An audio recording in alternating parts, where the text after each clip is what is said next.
Hello students, first of all congratulations. आपने 11th में medical branch को लिया है और मेहनत मांगती है लेकिन रिस्पेक्ट भी देती है। तो बायो जो टॉपिक आप कवर करते हैं मेडिकल ब्रांच में 11th और 12th में, तो अगर देखा जाए तो 11th में 60% सिलेबस है और 12th में 40% सिलेबस है। 12th सब बहुत सीरियसली करते हैं, तो सब मैक्सिमम बच्चों की 12th काफ़ी स्ट्रॉन्ग होती है। बच्चे जहाँ पे लैक करते हैं वो है 11th। तो स्टार्टिंग में हम सोचते हैं ठीक है, चल रहा है, अच्छा है अच्छा है अच्छा है, लेकिन मैं नहीं चाहती कि आप स्टार्टिंग से ही वीक पढ़ें। आप स्टार्टिंग से ही हर एक चैप्टर को इम्पोर्टेंस उतनी ही दें जितनी आप 12th को दें, क्योंकि 12th तो सबकी स्ट्रॉन्ग है, जिसकी 11th स्ट्रॉन्ग है वो टॉपर बनते हैं। ठीक है, तो आप जब 11th में देखेंगे तो आप फर्स्ट यूनिट में जो आपने 9th में डाइवर्सिटी इन लिविंग ऑर्गेनिज्म किया था चैप्टर, तो उसमें आपने क्या पढ़ा था कि टेक्सोनॉमी पढ़ा था, क्लासिफिकेशन पढ़ा था, फिर आपने मोनेरा पढ़ी थी, प्रोटिस्टा, फंगाई, प्लांट्स और एनिमिलिया, है ना। तो ये सारी जो आपने एक ही चैप्टर में कवर किया वो आपकी फर्स्ट यूनिट बनेगी इन 11th। सेकेंड यूनिट में आप एनाटमी और मॉर्फोलॉजी पढ़ेंगे। एनाटमी स्टडी ऑफ कैडेवर्स, मतलब कि डेड बॉडी को स्टडी करना। तो चाहे आप माइक्रोस्कोप प्लांट को स्टडी करना है तो माइक्रोस्कोप के नीचे पढ़ेंगे। तो ऑर्गेनिज़म अगर हम लिविंग, तो अगर मुझे स्टडी करना है तो मैं ज़िंदा हूँ, मुझे नहीं करोगे।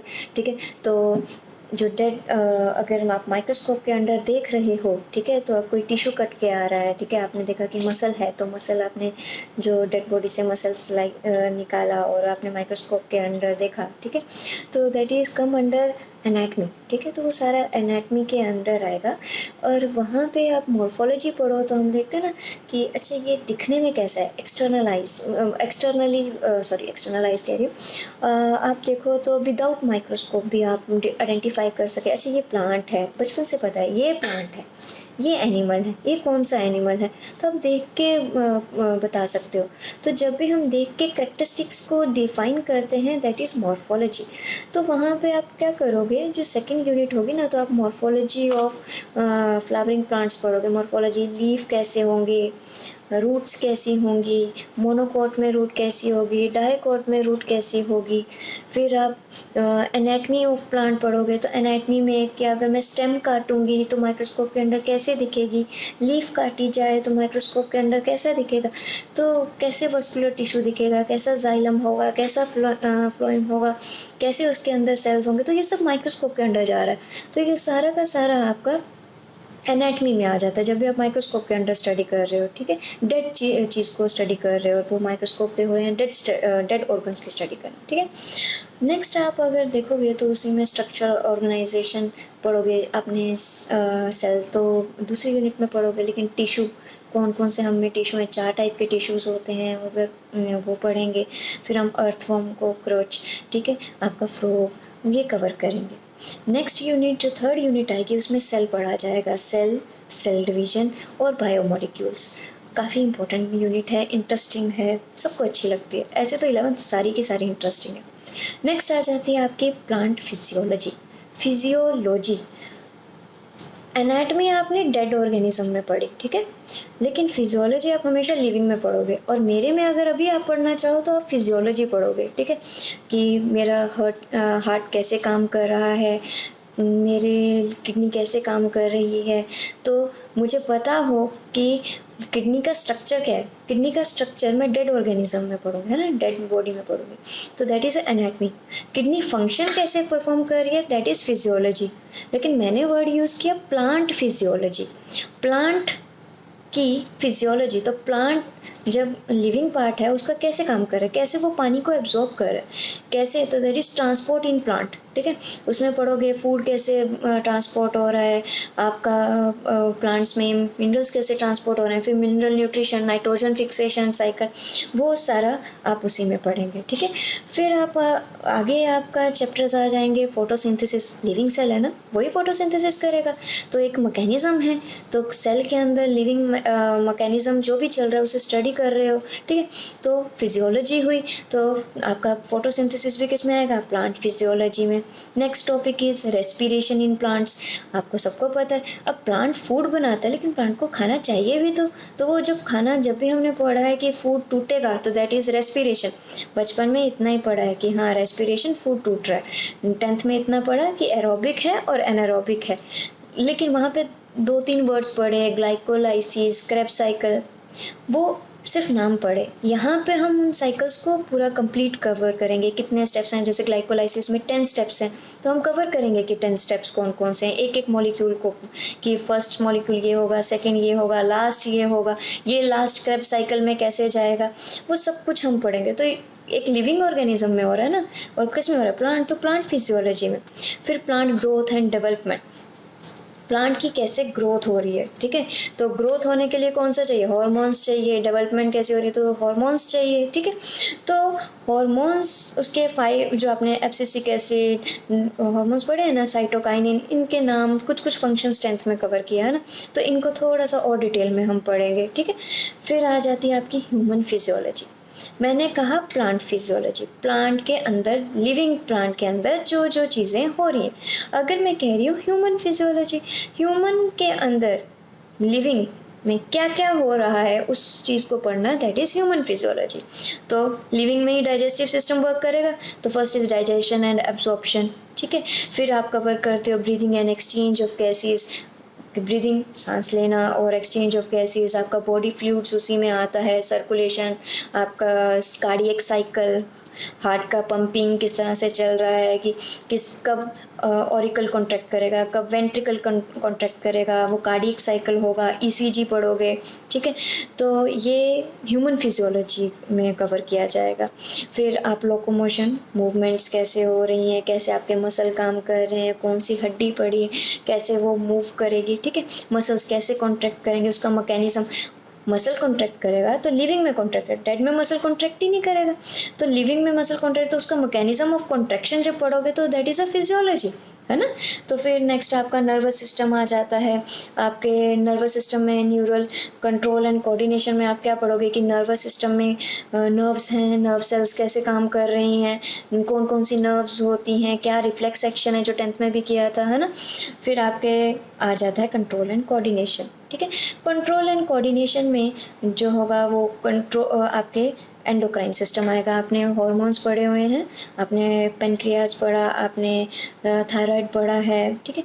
तो ये ग्लैंड्स, हाइपोथैलेमस, पिट्यूटरी ग्लैंड, ये सब कुछ आप उसमें पढ़ोगे, ठीक है। एक आपका चैप्टर बीच में रह गया, दैट इज़ एक्सक्रीशन, ठीक है। वो इंटरेस्टिंग सबको लगता है और सबसे इजी चैप्टर माना जाता है, 4 पेज का है, 2 क्वेश्चंस ले जाएगा, ठीक है। तो इंटरेस्टिंग भी है, ठीक है। ह्यूमन फिजियोलॉजी सबको हद से ज़्यादा इंटरेस्टिंग लगती है क्योंकि आपने मेडिकल ब्रांच ली है, ठीक है। तो वही है, आप जब भी बायो पढ़ रहे हो तो बायो में आप किसके बारे में पढ़ते हो, लिविंग ऑर्गेनिजम्स के बारे में पढ़ते हो, है ना। तो आपका फर्स्ट टॉपिक आता है the living world, first chapter, ठीक है। तो फर्स्ट चैप्टर में लिविंग वर्ल्ड में आप फर्स्ट ऑफ ऑल, अगर आज का लेक्चर तो मैं सिर्फ लिविंग ऑर्गेनिज्म क्या होते हैं वही बताऊंगी, लेकिन लिविंग वर्ल्ड में टोटली हम क्या क्या कवर करेंगे, मैं इसमें आपको कैरेक्टरिस्टिक ऑफ लिविंग ऑर्गेनिज्म पढ़ाऊंगी। फिर मैं आपको बताऊंगी कि कैसे उन लिविंग ऑर्गेनिज्म को क्लासिफिकेशन की जाती है, कैसे नाम देना है, वो 9th में भी किया था, नोमेनक्लेचर, बायनोमियल नोमेनक्लेचर, है ना। थोड़ा सा और डिटेल में करेंगे क्योंकि एमसीक्यूज करने हैं हम लोगों को, ठीक है। नोमेनक्लेचर करेंगे, टेक्सोनॉमी करेंगे, टेक्सोनॉमी कल हरा के आपने किया है, वही किंगडम, फाइलम, क्लास, बड़ा इंटरेस्टिंग सा लगता है।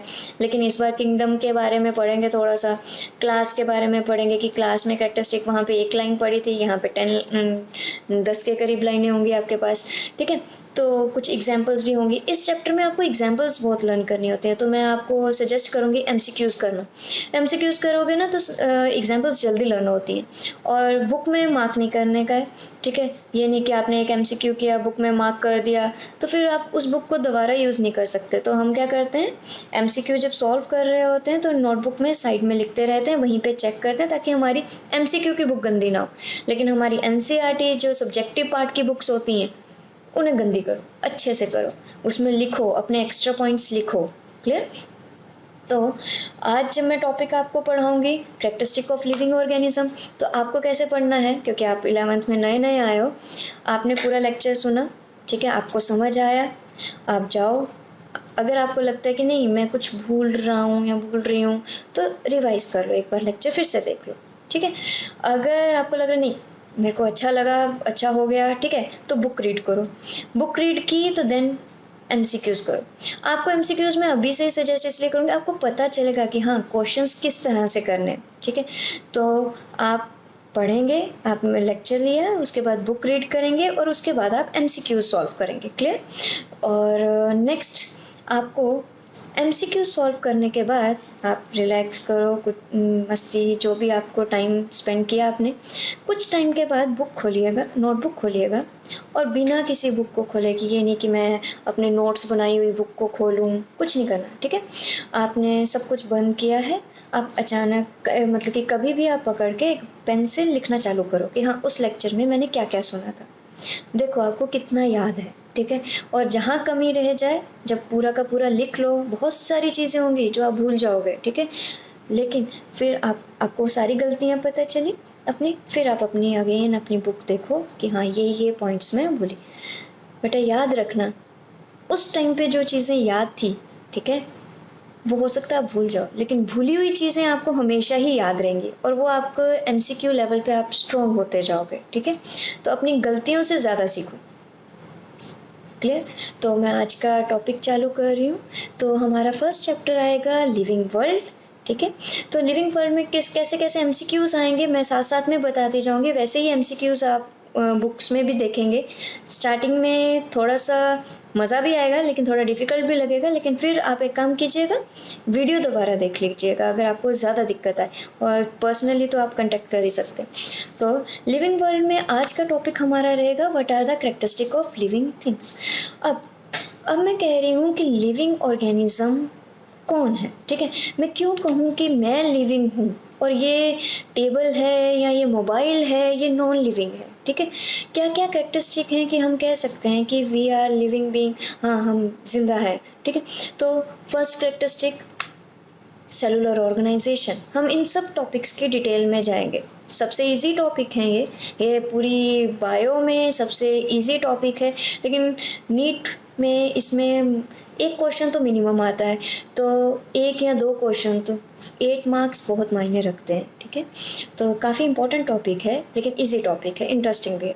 तो first is cellular organisation. Cell से बने होते हैं हम लोग, ठीक है। तो ये सेलुलर ऑर्गेनाइजेशन हमारी कैरेक्टरिस्टिक।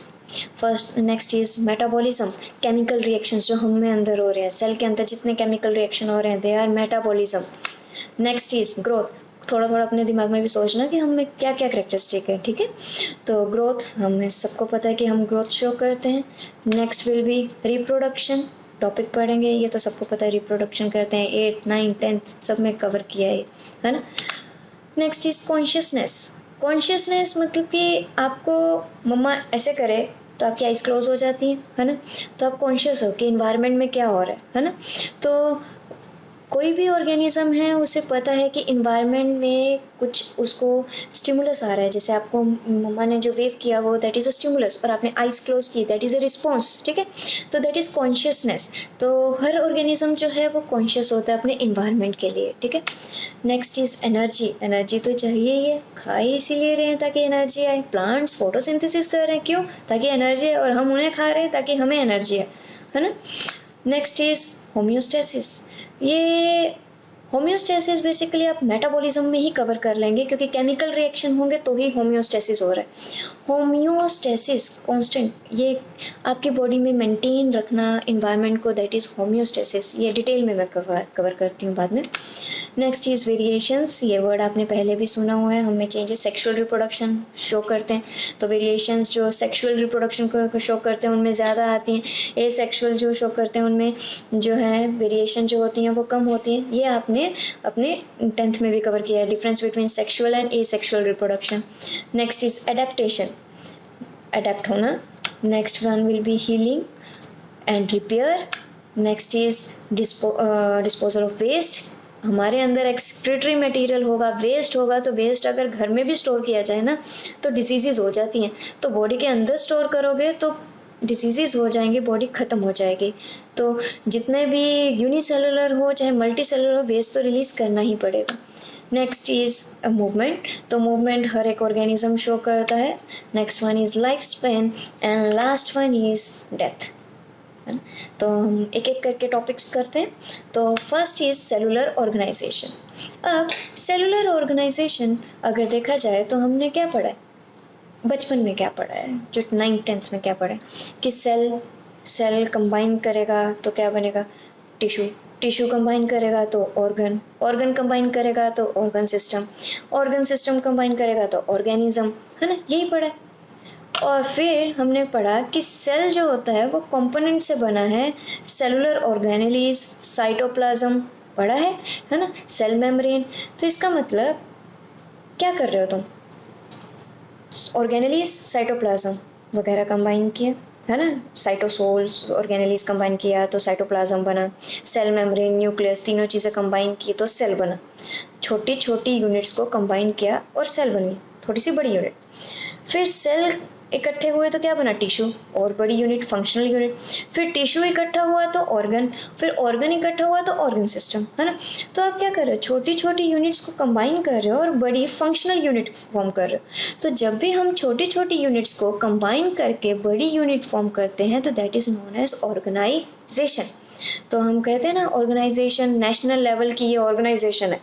तो नेशनल लेवल तो मतलब कि नेशनल पे काम कर रही है, उसकी सब यूनिट जो है वो स्टेट लेवल, फिर डिस्ट्रिक्ट लेवल.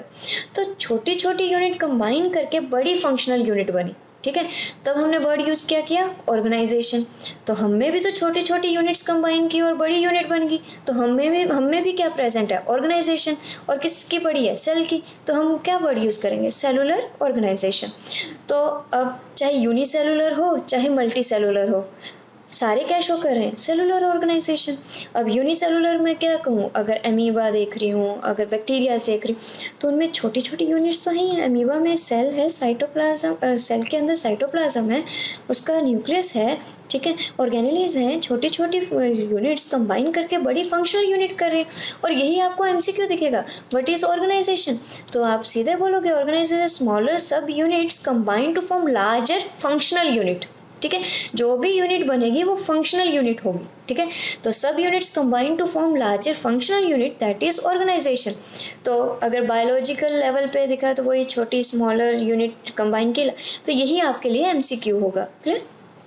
तो वही कह रहे हैं कि लिविंग ऑर्गेनिज्म में चाहे वो कॉम्प्लेक्स एंटिटी है, चाहे कोई भी है, ठीक है, तो वो सारे के सारे वन और मोर सेल से बनी हुई है, ठीक है. नाउ यहाँ पे एक है डिफाइनिंग फीचर. मैंने पीछे वाली स्लाइड में आपको बोला what are the characteristics of living organism. इनमें से कुछ डिफाइनिंग है और कुछ सिर्फ कैरेक्टरिस्टिक्स हैं. डिफाइनिंग वो हैं जिनमें कोई एक्सेप्शन नहीं है, ठीक है. मैं ये नहीं कह सकती कि नहीं ये एक ऐसी है जिसमें ये चीज़ नहीं होती. जैसे मैं एक रिप्रोडक्शन ले लूँ, ठीक है, ये ऑर्गेनिज्म है, ऐसी कंडीशन में रिप्रोडक्शन हो ही नहीं सकती. तो क्या ये डिफाइनिंग फीचर हो पाएगा, नहीं हो पाएगा. अगर मैं इसकी एक्सेप्शन बोल दूँ ना कोई, तो that will not a defining feature. Defining feature cellular organisation जैसे एक एग्जांपल है कि कोई एक्सेप्शन ही नहीं है. लिविंग है तो उसमें सेलुलर ऑर्गेनाइजेशन होगी ही होगी, क्लियर. तो जब भी कोई कैरेक्टरिस्टिक की मेरे पास कोई एक्सेप्शन नहीं है और वो कैरेक्टरिस्टिक प्रेजेंट ही होगी लिविंग ऑर्गेनिज्म में, तो मैं वर्ड यूज़ करूँगी डिफाइनिंग, ठीक है, डिफाइनिंग कैरेक्टरिस्टिक. तो डिफाइनिंग कैरेक्टरिस्टिक में फर्स्ट कैरेक्टरिस्टिक तो मेरी क्या आ गई, सेलुलर ऑर्गेनाइजेशन, कोई एक्सेप्शन ही नहीं है, ठीक है. लिविंग है तो उसमें प्रोटोप्लाज्म होगा ही होगा, ठीक है. तो वही कह रहे हैं कि लिविंग ऑर्गेनिज्म है तो सेलुलर ऑर्गेनाइजेशन होगी ही होगी, क्लियर. तो it's a defining characteristic, clear. तो डिफाइनिंग कैरेक्टरिस्टिक तो है ही है. इन्होंने एक और वर्ड यूज़ कर दिया यहाँ पे उन्होंने वर्ड यूज़ कर दिया फीचर. तो फीचर अगर मैं वर्ड यूज़ कर रही हूँ तो हम कहते हैं ना इसके फीचर्स बहुत अच्छे हैं, आइज़ बहुत अच्छी हैं, ठीक है, हेयर्स बहुत अच्छे हैं. तो फीचर्स मतलब कि देखने में कैसा है, तो देख क्या रहे हो, सेल है, ठीक है, टिश्यूज बना रहा है, ऑर्गन बना रहा है, तो एक फीचर बन गया. तो आपको एमसीक्यू में पढ़ा होगा ये कि name the defining feature of life form. तो आंसर होगा cellular organisation. It's a defining characteristic क्योंकि इसमें कोई भी एक्सेप्शन नहीं है. क्लियर। तो ऑर्गेनाइजेशन क्या हुई, हमने छोटी छोटी यूनिट्स को कंबाइन किया और एक लार्जर फंक्शनल यूनिट बना दिया। क्लियर। और इट्स अ डिफाइनिंग करेक्टरिस्टिक, क्योंकि हमारे पास इसकी कोई भी एक्सेप्शन नहीं है। यहाँ पे एक और वर्ड आपने पढ़ा, प्रोटोप्लाज्म। आप सबको पता है cytoplasm plus nucleus is protoplasm. और जो रॉबर्ट हुक ने सेल डिस्कवर किया था, उन्होंने क्या किया था, डेड सेल डिस्कवर किया था। उन्हें तो हनी कॉम लाइक स्ट्रक्चर दिखे थे, इस तरह से बॉक्स बॉक्स दिखे थे, कंपार्टमेंट्स दिखे थे। क्या उन्हें उनमें न्यूक्लियस दिखाई दिया? नहीं। साइटोप्लाज्म दिखाई दिया? नहीं, क्योंकि वो सेल क्या था, डेड था। तो डेड सेल में प्रोटोप्लाज्म नहीं हो सकता, लिविंग सेल में प्रोटोप्लाज्म होता है। तो हक्सले ने कहा, साइंटिस्ट हैं हक्सले, उन्होंने कहा कि basis of life is protoplasm. तो एमसीक्यू आ सकता है कि बेसिस ऑफ लाइफ क्या है, किस सेल को आप कहोगे या किस ऑर्गेनिज्म को कहोगे कि लिविंग है? क्यों? क्योंकि उसके सेल में क्या पड़ा है, प्रोटोप्लाज्म पड़ा है। तो एमसीक्यू होगा बेसिस ऑफ लाइफ, तो आंसर डायरेक्टली क्या बनेगा, प्रोटोप्लाज्म, क्योंकि वो होगा ही होगा। अगर सेल लिविंग है तो प्रोटोप्लाज्म प्रेजेंट है। क्लियर। और ये किसने टर्म दी थी कि बेसिस ऑफ लाइफ? तो आपका आंसर रहेगा Huxley. Clear. Next, metabolism. What is metabolism? आपकी सेल के अंदर कोई भी केमिकल रिएक्शन, चाहे तुम आप लोग मॉलिक्यूल बनाओ चाहे मॉलिक्यूल तोड़ो, दैट इज मेटाबॉलिज्म। एग्जाम्पल दिखाती हूँ, एग्जाम्पल बताती हूँ। Consider this one is a molecule, कोई भी मॉलिक्यूल है, ठीक है। आपने इसे तोड़ा, छोटे छोटे मॉलिक्यूल्स बने, ठीक। क्यों? क्योंकि बीच में आपने बॉन्ड को तोड़ दिया, ठीक है। कोई भी बॉन्ड को तोड़ोगे, ठीक है, तो क्या है, साथ में क्या रिलीज होती है, एनर्जी। और एनर्जी बेसिकली सेल के अंदर है।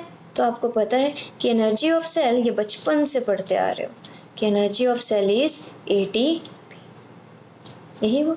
तो एक केमिकल रिएक्शन, आपके सेल में दो ही टाइप के केमिकल रिएक्शन हो सकते हैं, या तो मॉलिक्यूल को तोड़ दो या तो मॉलिक्यूल को जोड़ दो, है ना, बना दो, ठीक है। तो यहाँ तो कंडीशन क्या होगी, आपने छोटे छोटे मॉलिक्यूल्स लिए, ठीक है, छोटे मॉलिक्यूल्स को कंबाइन किया और यहाँ पे आपने क्या यूज़ करो, अगर बॉन्ड बनाना है किसी भी चीज़ में तो आप क्या देते हो, एनर्जी देते हो, ठीक है। मैं बेटर है कि एनर्जी का साइन डाल, ठीक है, आप एनर्जी देते हो। एनर्जी दे रहे हो तो आपका एक बड़ा मॉलिक्यूल बन रहा है और जिसमें बॉन्ड क्रिएट हो रहा है ना। तो दो टाइप के केमिकल रिएक्शन, एक जिसमें मॉलिक्यूल टूटा, छोटे छोटे मॉलिक्यूल बने और एनर्जी रिलीज हुई, उस रिलीज एनर्जी में हीट बने, या आप क्या बना लो, ATP बना लो, ठीक है। और एक वो जिसमें छोटे छोटे मॉलिक्यूल कंबाइन किए और बड़ा मॉलिक्यूल बना, क्या है, carbon dioxide plus water in the presence of energy sunlight result in formation of C6H12O6। Molecule बना, छोटे छोटे मॉलिक्यूल जोड़े और एक बड़ा मॉलिक्यूल बना। तो this process is known as anabolism, ठीक है। ऐसा केमिकल रिएक्शन जिसमें बड़ा मॉलिक्यूल बने, दैट इज एनाबॉलिक रिएक्शन, ठीक है। जब आपका बड़ा मॉलिक्यूल कटे, ठीक है, काट रहे हो आप उसे, तो बड़ा मॉलिक्यूल कटा और एनर्जी रिलीज हुई, तो दैट रिएक्शन इज कैटाबोलिज्म। काटा ना, तो काटा से याद रखना, दैट इज कैटाबोलिज्म। वो बोलते हैं ना कि वो हाउसफुल 3 देखी ना, उसमें अन्ना बड़े भाई को कह रहे हैं, है ना। तो जब बड़ा कुछ बन जाए, छोटे छोटे मॉलिक्यूल कंबाइन किए और बड़ा बन गया, तो दैट इज एनाबोलिज्म। क्लियर। तो मेटाबॉलिज्म के सारे केमिकल रिएक्शन जो भी आपकी बॉडी के अंदर हो रहे हैं, सेल के अंदर, एक सेल के अंदर मॉलिक्यूल बने या टूटे, कोई भी केमिकल रिएक्शन आपकी सेल के अंदर हो रहा है, that is known as metabolism, ठीक है, मेटाबॉलिक रिएक्शन। और रिएक्शन दो टाइप के हो सकते हैं, या मॉलिक्यूल बनेगा या मॉलिक्यूल टूटेगा। अगर बड़ा बना है तो एनाबॉलिज्म, कटा है तो क्या होगा, कैटाबॉलिज्म। क्लियर। तो अब मेटाबॉलिक रिएक्शन मैंने कहा they are sum total of all chemical reaction occurring in organism. तो उसमें क्या होंगे, different type of molecules within a cell, interior of the cell काम करेंगे, ठीक है। तो that is known as metabolism. तो आपको जब MCQ आएगा ना, आपने एक लाइन पे फोकस करना है कि भैया केमिकल रिएक्शन आपको किस में करने हैं, विद इन सेल करने हैं, ठीक है। तो chemical reaction within a cell, that is metabolic reaction. तो हमारा क्या आ जाता है कि ये ना एमसीक्यू हल्का सा ट्विस्ट करते हैं, कहीं एमसीक्यू दिख जाएगा आपको ये वाला कि what are the metabolic reaction. तो photosynthesis is a metabolic reaction, respiration is a metabolic reaction, ठीक है। और फिर रिप्रोडक्शन आपका कोई भी chemical reaction, catabolism metabolic reaction, anabolism metabolic reaction, है ना। लेकिन एक वर्ड आएगा डाइजेशन। ऐसे तो डाइजेशन आपको पता है, large molecule break down into small molecule, है ना।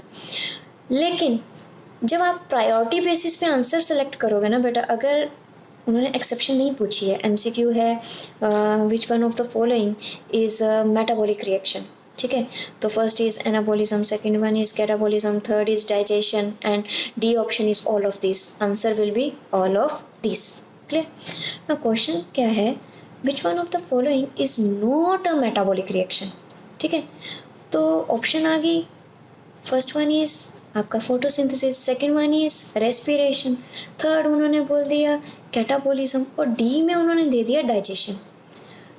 अब पहले आपने डाइजेशन को बोला कि इट्स अ मेटाबॉलिक रिएक्शन, लेकिन इस आंसर में जब मैंने बोला कि विच one of the following is not a metabolic reaction, तब आप डाइजेशन को मेटाबॉलिक रिएक्शन नहीं लेंगे। रीज़न, आपकी डाइजेस्टिव ट्यूब है ना।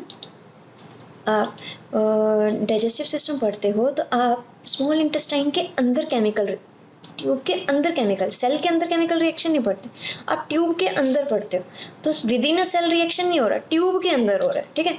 और मेटाबॉलिज्म क्या है, इंटीरियर ऑफ द सेल्स, है ना, सेल के अंदर होने वाला रिएक्शन, दैट इज मेटाबॉल। इस कारण आपने एक्सेप्शन में आप उसमें जो क्वेश्चन एक्सेप्ट आएगा ना कि विच one of the following is not a metabolic reaction, तब आप अगर प्रायोरिटी बेसिस पे देखना हो तब आप डाइजेशन को अलग करेंगे, otherwise digestion within metabolism आ जाएगा। क्लियर, क्योंकि अमीबा के तो बॉडी के अंदर ही हो रहा है, ठीक है। तो वो प्रायोरिटी आंसर्स होते हैं, प्रायोरिटी क्वेश्चंस होते हैं जो कि आप करते हैं, ठीक है। आपको ये दोनों क्वेश्चंस दिखेंगे, जब आप क्वेश्चन सॉल्व करेंगे तब आपको ये वीडियो समझ आएगी, ठीक है। तो आप एक बार जब एमसीक्यू सॉल्व करेंगे तो आपको ये दोनों क्वेश्चन जब दिखेंगे तो आप उसकी एक्सप्लेनेशंस भी पढ़ना, ठीक है। अगर दिक्कत आए तो फिर ये वाली स्लाइड दोबारा देखना, आपको ये समझ आ जाएगा कि क्यों मैंने ये आंसर दिया था। क्लियर।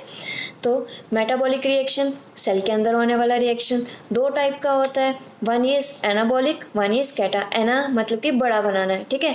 तो एनाबॉलिज्म में सम टोटल ऑफ बिल्डिंग अप और कंस्ट्रक्टिव प्रोसेस है, वहीं पे कैटाबॉलिज्म में मैं क्या कर रही हूँ, डिस्ट्रक्टिव और ब्रेकडाउन, रेस्पिरेशन, है ना। नेक्स्ट एनाबॉलिज्म जो है वो कॉम्प्लेक्स मटेरियल किससे बनता है, सिंपल, छोटे छोटे, फोटोसिंथेसिस, कार्बन डाइऑक्साइड और वाटर को मिलाया तो हम लोगों ने क्या बना दिया, ग्लूकोज बना दिया, तो कॉम्प्लेक्स मॉलिक्यूल बना दिया, ठीक है, एनाबॉलिज्म। वहीं पे कैटाबॉलिज्म में मुझे कॉम्प्लेक्स को तोड़ के क्या बनाना है, सिंपल बनाना है। एनाबॉलिज्म, मुझे मॉलिक्यूल क्या किया, बनाया तो मैंने बॉन्ड में एनर्जी को क्या कर दिया, स्टोर कर दिया। कैटाबॉलिज्म में क्या, बॉन्ड को तोड़ा है तो एनर्जी को मैं क्या कर दूंगी, रिलीज कर दूंगी। यहाँ पे एनर्जी को मैं क्या कर रही हूँ, रिलीज, यहाँ पे एनर्जी को क्या कर रही हूँ, स्टोर, ठीक है ना। जो मॉलिक्यूल है, वाटर है, कार्बन डाइऑक्साइड है, वो एक्टिवा को काइनेटिक भी कहते हैं ना, काइनेटिक मतलब कि मूवमेंट, काइनेटिक मतलब कि मूवमेंट शो करने वाला, है ना। तो जो मॉलिक्यूल कार्बन डाइऑक्साइड, वाटर, वो मोबाइल मॉलिक्यूल्स थे, है ना, मूवमेंट शो कर रहे थे, उनमें एनर्जी कौन सी थी, काइनेटिक एनर्जी थी, है ना। तो काइनेटिक एनर्जी आपने एक जगह पे स्टोर कर दी, तो हम बोलते हैं ना तेरे में बहुत पोटेंशियल है, तो तुम कुछ कर सकते हो, है ना। पोटेंशियल मतलब कि इंटरनल एनर्जी, अंदर स्टोर हुई एनर्जी, है ना। लेकिन काइनेटिक क्या है, मोबाइल एनर्जी। तो आपने एनाबॉलिज्म में जो छोटे छोटे मॉलिक्यूल थे उनके अंदर कौन सी एनर्जी थी, काइनेटिक एनर्जी थी, ठीक है। इन लोगों को आपने कंबाइन करके इसका बड़ा सा मॉलिक्यूल बना दिया और उसमें बॉन्ड्स में एनर्जी को क्या कर दिया, स्टोर कर दिया। जब आपने स्टोर कर दिया, अंदर एनर्जी डाल की, तो that is a potential energy. तो एनाबॉलिज्म में kinetic energy is converted into potential energy. MCQ है, लास्ट आपके नीट में भी क्वेश्चन आ चुके हैं, ये इसके डिफरेंस पे क्वेश्चंस आते हैं, ठीक है। तो यहाँ पे आपने काइनेटिक एनर्जी को किस में कन्वर्ट किया, पोटेंशियल। और वहीं पे कैटाबॉलिज्म में तो उल्टा होता है, तो यहाँ पे एक ग्लूकोज था, उसमें कौन सी एनर्जी थी, पोटेंशियल बॉन्ड्स थे, उसमें एनर्जी थी, ठीक है, उसको आपने तोड़ा और कार्बन डाइऑक्साइड और वाटर बना दिया, तो क्या किया आपने, potential energy converted into kinetic energy. Clear. तो नेक्स्ट चीज़, जब भी हम कोई चीज़ एनाबॉलिज्म बनाएंगे तो आपकी क्या होती है, ग्रोथ होती है।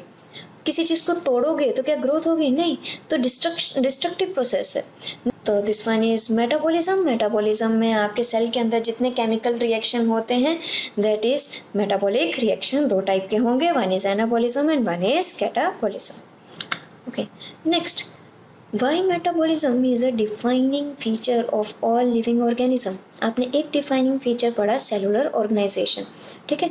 सेलुलर ऑर्गेनाइजेशन मतलब कि सेल के अंदर होने वाले जितने भी कॉम्प्लेक्स मॉलिक्यूल्स हैं वो कंबाइन कर रहे हैं और कॉम्प्लेक्स बना रहे हैं, तो कॉम्प्लेक्सिटी धीरे धीरे इंक्रीज हो रही है, subunits combine to form larger function unit, वो that is a defining characteristic, है ना। यहाँ पे metabolism is a defining characteristic.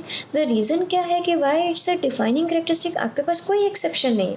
अब क्वेश्चन जो आपके एनसीईआरटी में भी लिखा है टॉपिक, ठीक है, तो क्वेश्चन क्या आता है कि आपके पास क्यों इसे डिफाइनिंग फीचर ही कहा, इसमें कोई एक्सेप्शन, बल्कि आप तो टेस्ट ट्यूब बेबी करवाते हैं, टेस्ट ट्यूब बेबी में आप लेबोरेटरी में स्पर्म और ओवम को फ्यूज़ करवा रहे हैं, ठीक है, तो क्या आप उसे नॉन लिविंग कहेंगे, नहीं कह सकते, क्यों, दैट्स अ लिविंग रिएक्शन, ठीक है।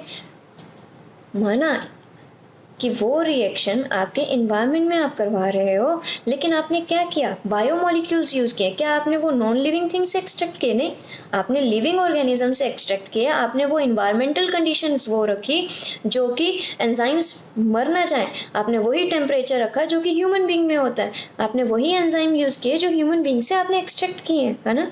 तो जो केमिकल रिएक्शन है वो सारा का सारा वैसा ही हुआ, उसी कंडीशंस में हुआ जो लिविंग रिएक्शन में होता है, लिविंग बॉडी में होता है, तो that's why it's a living reaction. Clear. तो किसी को जाके किसी के घर में टेस्ट ट्यूब बेबी के हो रखा है ये मत बोल दीजिए कि वो डेड है, ठीक है, डेड क्योंकि ये मेटाबॉलिक रिएक्शन नहीं है, नहीं, दैट्स अ लिविंग रिएक्शन क्योंकि आपने बायोमोलिक्यूल्स ही यूज़ किए हैं। क्लियर। तो वही आप इसीलिए आपने कहा कि अगर आप इन विट्रो रिएक्शन, आपने 8th क्लास में पढ़ा, व्हाट आर इन विट्रो, जब भी हम इन लेबोरेटरी कोई रिएक्शन करते हैं they are in vitro, body के अंदर रिएक्शन करवाओगे दैट इज इन विवो, ठीक है। तो वहीं पे आप इन लेबोरेटरी अगर रिएक्शंस होते हैं तो that is in vitro reactions, ठीक है। तो यही एमसीक्यू बनेगा, इन vitro reaction in laboratory, in vivo in human body या इन लिविंग ऑर्गेनिज्म, ऐसा क्वेश्चन होगा।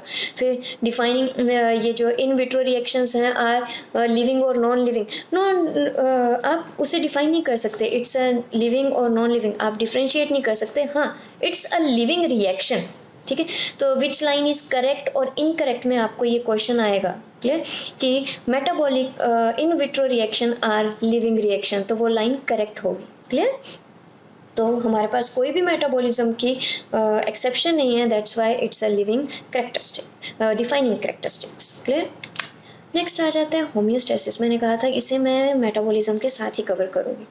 होम्योस्टेसिस हम सबसे बड़ी एग्जांपल हम शो कर रहे हैं, ठीक है, इससे आपको समझ आ जाएगा। गर्मी है, अच्छी खासी है, आप स्वेटिंग करते हो तो आपका बॉडी टेम्परेचर सरफेस क्या हो जाता है, ठंडा होता है, ठीक है। तो स्वेटिंग क्यों कर रहे हो, ताकि बॉडी टेम्परेचर क्या हो जाए, आपका जितना बाहर है उससे कंपैरेटिवली आपका बॉडी टेम्परेचर क्या रहे, कम। तो थर्मामीटर से चेक करोगे तो आपका टेम्परेचर कितना होगा, 37 डिग्री सेल्सियस, है ना। तो आप चाहे बाहर गर्मी हो, ठीक है, फिर भी आप अंदर अपनी बॉडी के टेम्परेचर क्या रख रहे हो, 37 डिग्री सेल्सियस। वहीं पे अगर आपको ठंड है तो आपकी बॉडी शिवर कर रही है, ठीक है, आप फिर बॉडी टेम्परेचर क्यों शिवरिंग कर रहे हो, ताकि आप एटीपी प्रोड्यूस करो, एनर्जी को, हीट को क्या कर रहे हो, रिलीज कर रहे हो, है ना।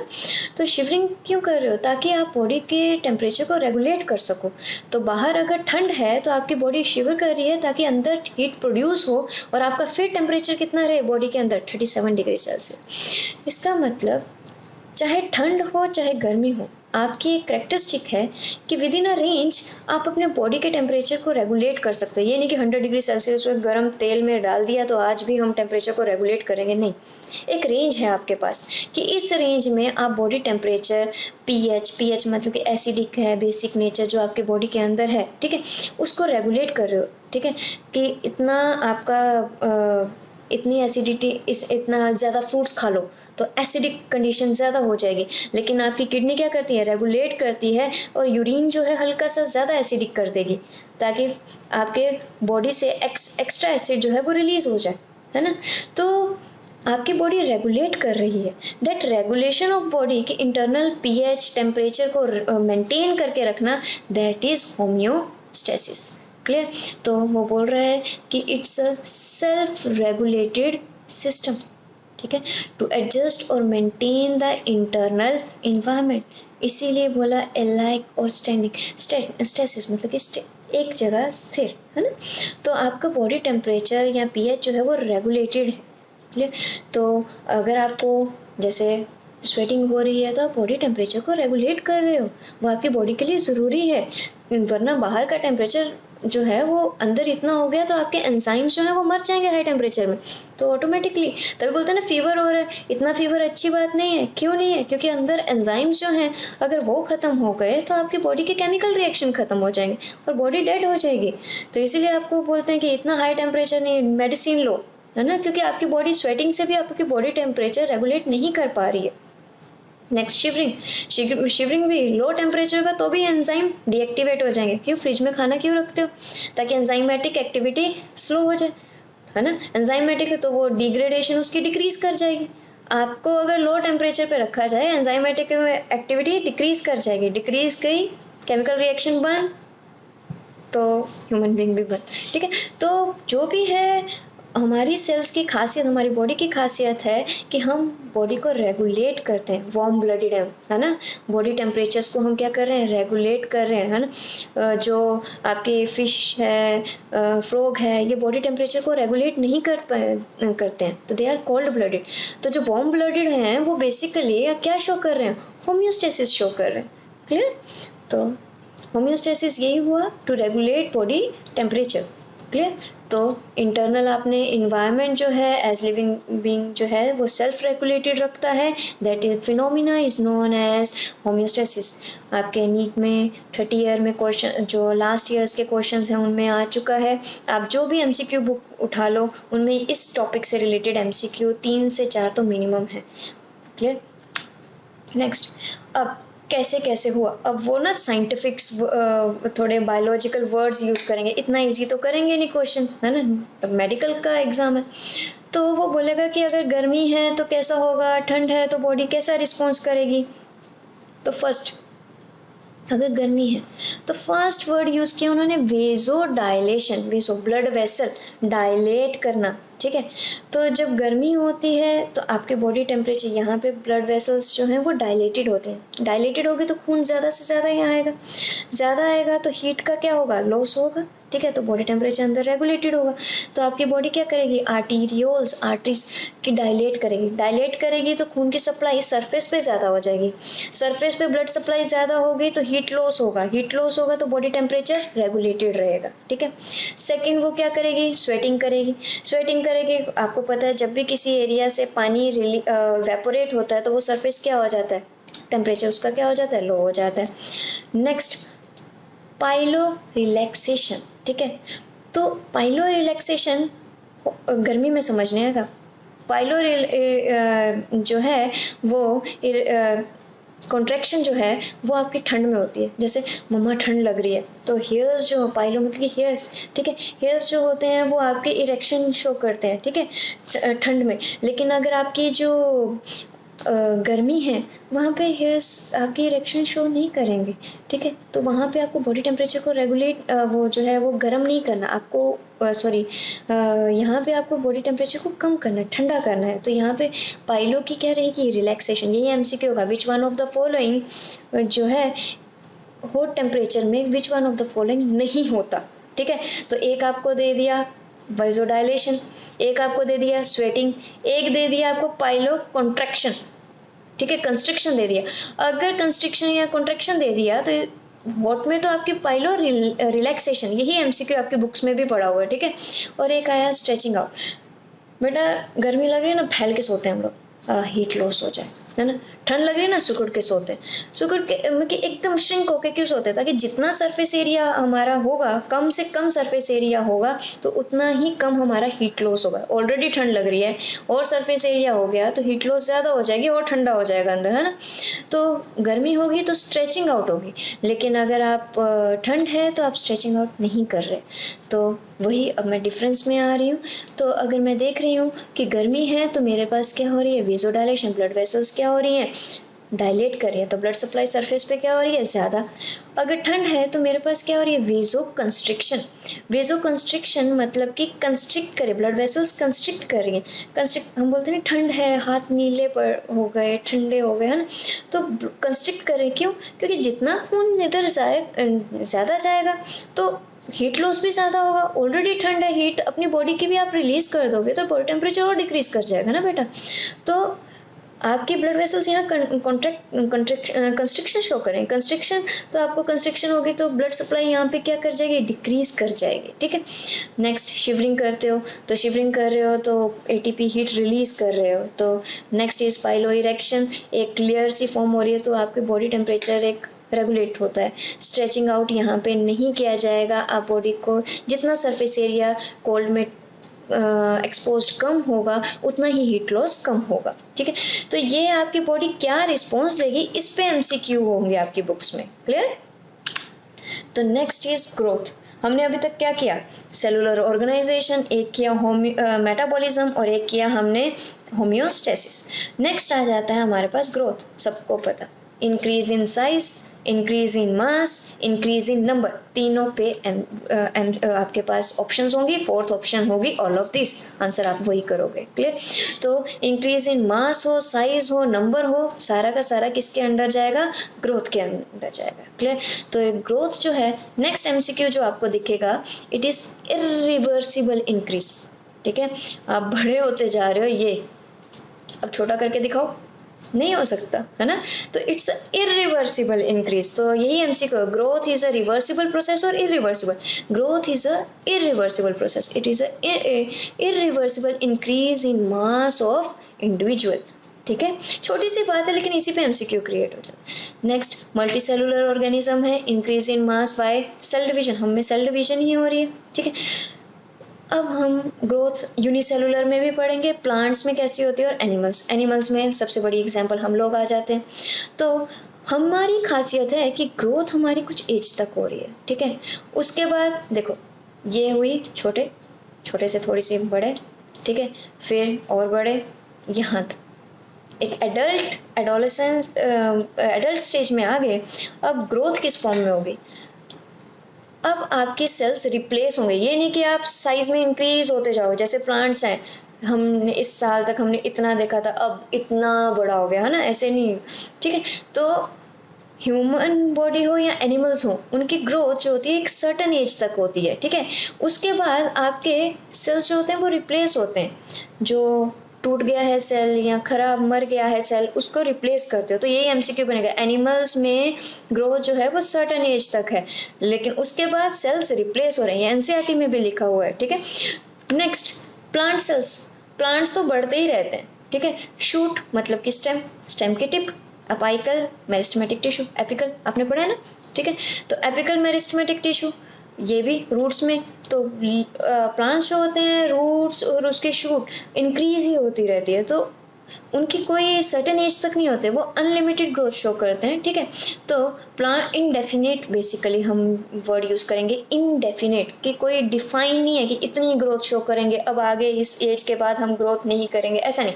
प्लांट्स ग्रोथ शो करते हैं, लेकिन एनिमल्स एक सर्टन एक डिफाइन एज तक शो करते हैं, है ना। तो इसीलिए प्लांट्स में तो आपने देखो 9th में कवर किया है, ये सबको याद होता है कि मेरिस्टेमेटिक सेल्स प्रेजेंट होते हैं। तो मेरिस्टेमेटिक सेल्स क्या होते हैं, जो सेल डिवाइड करके नए सेल बनाए। तो प्लांट्स में एपिकल, इंटरकैलरी, लेटरल, ये आपने मेरिस्टेमेटिक सेल्स पढ़े हैं, है ना। तो ये सेल्स डिवाइड करते हैं और साइज को इंक्रीज करते हैं, लेंथ इंक्रीज करते हैं, ठीक है।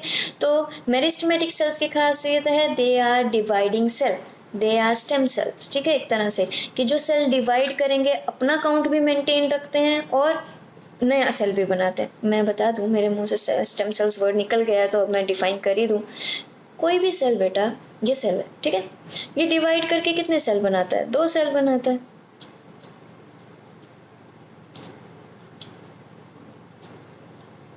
क्लियर? और हमने आज तक पढ़ा कि ये 2 सेल्स आगे और डिवाइड करेंगे या ये सेल फिर से डिवाइड करेंगे, यही पढ़ा है ना कि ये आगे इंक्रीज कर रहा है, रिप्लेस कर रहा है। लेकिन जो स्टेम सेल है ना वो अलग से डिवाइड करता है, उसकी खासियत अलग होती है। ये डिवाइड किया, एक सेल दूसरा सेल, यहाँ तक ठीक, यही हुआ। यहाँ पे तो ये डिफ्रेंशिएट हो गया, अच्छा नए नए काम किए, ठीक है, यही किया। ये वाला सेल आगे रेप्लिकेट कर रहा है, ये वाले सेल ने अपना स्पेशल कोई काम करने शुरू कर दिए, है ना। इस सेल में ना अलग है, यहाँ पे 2 सेल बने, है ना। 2 सेल जो होंगे इसमें से एक स्पेशल काम करेगा, मैं करूँगा, ठीक है। मैं बोलता नहीं, मैं नहीं स्पेशल काम करूँगा, मैं दोबारा डिवाइड करूँगा, वो फिर से मेरिस्टेमेटिक सेल की तरह काम करेगा, ठीक है। तो स्टेम सेल क्या होता है? उसका एक सेल जो होता है वो स्पेशल काम करने के लिए चला जाता है, लेकिन उसका दूसरा सेल जो होता है वो दोबारा डिवाइड करने की कैपेसिटी रखता है। तो ये जो सेल जो अपना काउंट, इसने देखो अपना काउंट मेंटेन रखा, एक था तो आज भी एक है ना, अपना काउंट मेंटेन रखा। ये अपना काउंट मेंटेन नहीं रखते, तो ये जो सेल अपना काउंट मेंटेन रखे और नया सेल बनाता रहे, that cell is known as meristematic cells, sorry stem cells, ठीक है। तो अब बोलते हैं ना स्टेम सेल्स जो हैं वो लैब्स बन रही हैं, आप स्टेम सेल्स को स्टोर करो, स्टेम सेल बैंक हैं, ठीक है। अपनी बॉडी के आप में मेरिस्टेमेटिक सेल्स नहीं होते हैं, ठीक है। आपके में प्लूरोट्रोपिक सेल्स प्रेजेंट है जो आपकी बॉडी के काफ़ी सेल्स बना सकता है, ठीक है। यहाँ प्लांट सेल तो मेरिस्टेमेटिक सेल है, ये टोटीपोटेंट है, हर एक सेल बना लेता है। हमारे में नहीं है, ये नहीं उंगली काटी और नई उंगली बन जाएगी, हम में नहीं आएगा ऐसा, ठीक है। हमारे में एक जाइगोट ही था जिसने पूरे के पूरी बॉडी के सेल्स बना दिए, उसके बाद आपके पास कोई ऐसा सेल नहीं है जो कि आपका पूरे के पूरे बॉडी पार्ट बना दे। हाँ, लेकिन कुछ सेल्स हैं जो सारे तो नहीं बना सकते, सारे बॉडी के सेल्स नहीं बना सकते, लेकिन कुछ सेल्स बना सकते हैं। जैसे यहाँ पे ब्लड सेल्स प्रेजेंट होते हैं, यहाँ से हम कलेक्ट करते हैं, ठीक है। तो आपके टिश्यूज़ में भी कुछ सेल्स प्रेजेंट हैं, मेरिस्टेमेटिक जो आपके सेल्स प्रेजेंट हैं, उनकी खासियत है कि वो आप डिवाइड करेंगे तो नए सेल्स, तो आप स्टेम बैंक्स में क्यों सेल्स को बोल रहे हैं कि डिपॉजिट, जैसे आपका हार्ट का वॉल्व ख़राब हो गया, बोलते हैं ना वाल्व ख़राब है, पिग का वाल्व, नहीं अब नहीं डालना पड़ेगा। अब आप अपने स्टेम सेल्स रखे हैं, वो सेल्स को रेप्लिकेट करेंगे, आपको कोई भी आपकी बॉडी का सेल्स का टिश्यू बना के दे देंगे, ठीक है। तो वो एक एडवांस कंडीशन है, लोग उसमें उस ब्रांच में भी जा रहे हैं, लेकिन आप तक इतना ही क्वेश्चन आता है व्हाट आर स्टेम सेल्स, जो अपना काउंट मेंटेन रखे, वो सेल डिवाइड भी करेगा और अपने नंबर को मेंटेन रखेगा, that is a stem cell. तो उसी की एक टाइप है मेरिस्टेमेटिक सेल्स। ये देखो डिवाइड भी कर रहा है, अपने नंबर को मेंटेन रख रहा है और नए सेल्स बनाता जा रहा है, ठीक है। तो प्लांट्स की खासियत है कि ये पूरी की पूरी बॉडी जो है वो ग्रोथ करती रहती है, इनडेफिनेट ग्रोथ शो करती है, इसमें कोई भी सर्टेन एज तक की लिमिट नहीं है, ठीक है। तो इसलिए क्वेश्चन आता है is there any difference in the growth of plants and animals, तो आप सीधे आंसर देंगे कि हाँ, प्लांट ग्रोथ जो होती है वो क्या रहती है, कंटिन्यूस रहती है, वहीं पे एनिमल्स जो होते हैं वो सर्टेन एज तक ग्रोथ शो करते हैं। नेक्स्ट आ जाता है ग्रोथ इन यूनिसेलुलर ऑर्गेनिज्म। अब यूनिसेलुलर ऑर्गेनिज्म, बेटा जो क्वेश्चन आना है ना वो 2 वर्ड्स पे आना है, बड़ा इजी है। सेल डिवाइड किया, ये पढ़ा है आपने ना, पेरेंट सेल है, ग्रोथ शो करा, फिर साइटोप्लाज्म डिवाइड किया, फिर आपने पढ़ा डॉटर सेल बन गए, कितना छोटे छोटे होते पढ़ते थे, बड़ा इंटरेस्टिंग लगता था ना। क्वेश्चन यहाँ पे इतना सबसे ईजी, जो क्वेश्चन अटकेगा वो अटकेगा 2 वर्ड्स पे, ठीक है। एक आएगा म्यूचुअली एक्सक्लूसिव इवेंट और एक वर्ड आएगा म्यूचुअली इंक्लूसिव इवेंट्स, ठीक है। इंक्लूसिव इंक्लूड कर रहा है 2 चीज़ें। देखो अगर मैं बोलूँ अमीबा है, रिप्रोड्यूस कैसे करेगा, वही सेल डिवाइड करेगा, 2 डॉटर सेल बनेंगे, रिप्रोड्यूस कर गया, तो ये तो ग्रोथ भी हो गई, increase in number is growth. और अमीबा ने नंबर नहीं, उसने क्या शो किया है, रिप्रोडक्शन शो किया। तो मेनली वो क्या कर रहा है, रिप्रोडक्शन शो कर रहा है, लेकिन रिप्रोडक्शन के कारण उसकी क्या हो चुकी है, ग्रोथ हो चुकी है। तो दोनों क्या हो रहे हैं, मिक्स हो रहे हैं ना, एक साथ हो रहे हैं। तो आपने वर्ड यूज किया क्या, म्यूचुअली इंक्लूसिव इवेंट। लेकिन हम लोग हैं ठीक है, माना ग्रोथ और रिप्रोडक्शन एक लिंक करता है, लेकिन ऐसे लिंक नहीं करता जैसे यूनिसेलुलर का लिंक कर रहा है। तो हम में जो ग्रोथ है दैट इज म्यूचुअली एक्सक्लूसिव। तो जो एमसीक्यू आएगा वो आपको ये आएगा कि इन unicellular organism your growth is mutually inclusive event, और वहीं पे अगर हम में देखा जाए that is mutually exclusive event. Clear? Next, अब हमने कहा डिफाइनिंग फीचर्स। डिफाइनिंग फीचर्स में कैरेक्टरिस्टिक्स में हमने सेलुलर ऑर्गेनाइजेशन लिया, मेटाबॉलिज्म लिया, हमने बोला कोई एक्सेप्शन नहीं। लेकिन ग्रोथ में हम जब भी पढ़ेंगे हम एक एक्सेप्शन वर्ड यूज़ करते हैं। क्यों करते हैं? अब मेरी ग्रोथ हो रही है तो ऐसा तो नहीं है कि मैं मम्मा को, मदर को बोलूँ या फादर को या किसी को भी बोलूँ कि नहीं मुझे थोड़े से फैट्स दे दो, मैं यहाँ पे चिपका लेती हूँ। ऐसा नहीं कर सकती ना मैं। ठीक, जो भी होगा फैट्स, अगर कुछ भी टिश्यू मेरा बनेगा तो वो अंदर से ग्रो करेगा, और अंदर से सेल बॉडी डिवाइड कर रही है। और ग्रोथ कैसे हुई? इनसाइड टू आउटसाइड, है ना। मेरी ग्रोथ जो हुई वो क्या हुई? इनसाइड टू आउटसाइड हुई। ऐसा तो नहीं है ऊपर चिपका दोगे, नहीं चिपका सकते ना। लेकिन growth is increase in size, increase in mass, है ना। वहीं पे नॉन लिविंग थिंग है, अगर ये this one is a mountain, हवा चली, मिट्टी इसके ऊपर ऐड ऑन हो गई, तो इसका तो साइज इंक्रीज कर गया। इसका मतलब नॉन लिविंग थिंग ने भी क्या शो की? ग्रोथ शो की। लिविंग थिंग ऑर्गेनिज्म भी क्या शो कर रहा है? ग्रोथ शो कर रहा है। तो डिफरेंस कहाँ है? डिफरेंस ये है कि हम में ग्रोथ हो रही है इनसाइड टू आउटसाइड, और वहीं पे अगर मैं नॉन लिविंग देखूं तो ग्रोथ कहाँ हो रही है? Outside to inside. डिफरेंस समझ आया? क्लियर?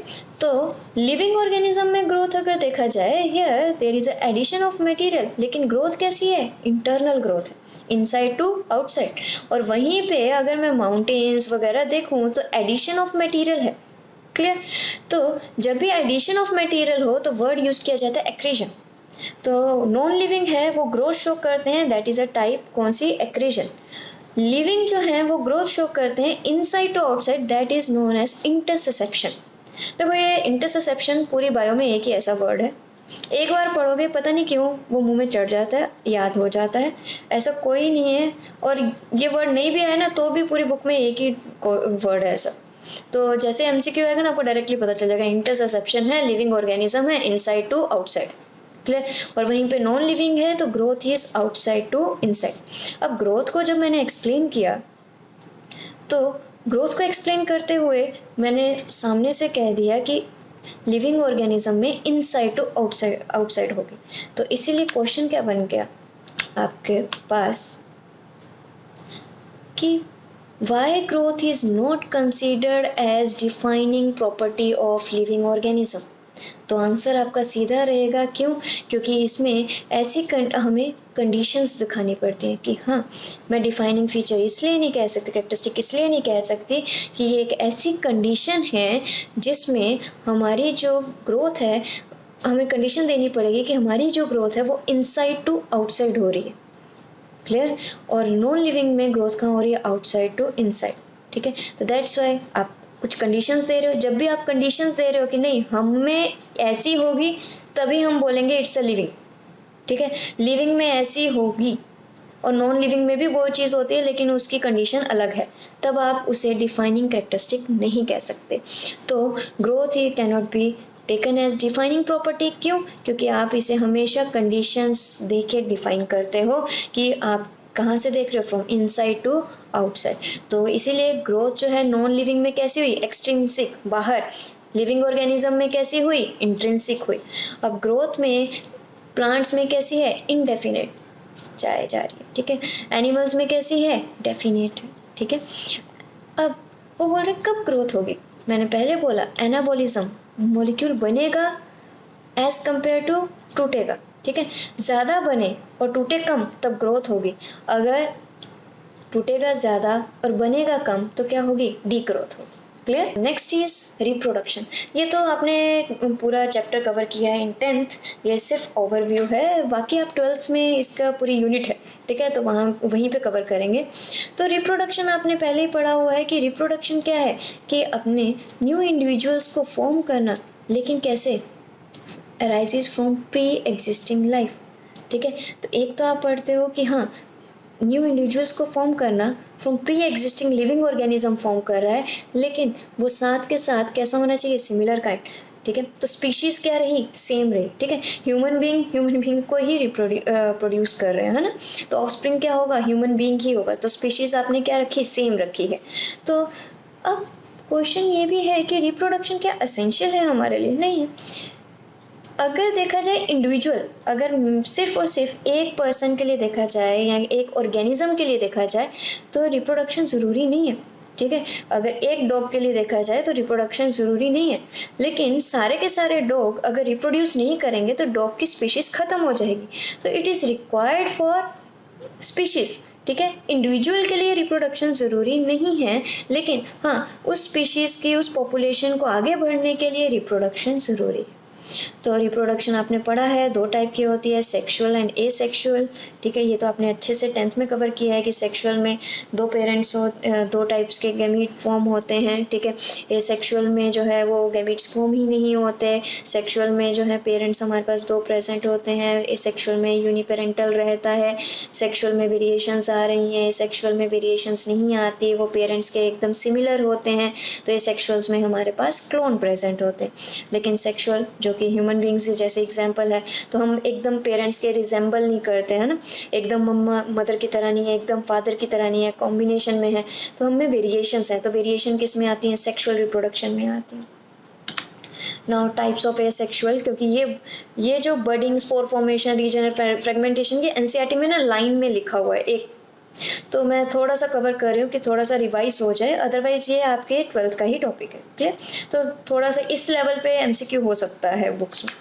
तो बडिंग आपको पता है कि बॉडी में एक बड सी फॉर्म होती है, आउटग्रोथ फॉर्म होती है, ठीक है। वो फिर और ज़्यादा ग्रोथ लेती है, फिर ये बॉडी से डिटैच हो जाती है और as a new individual work करती है।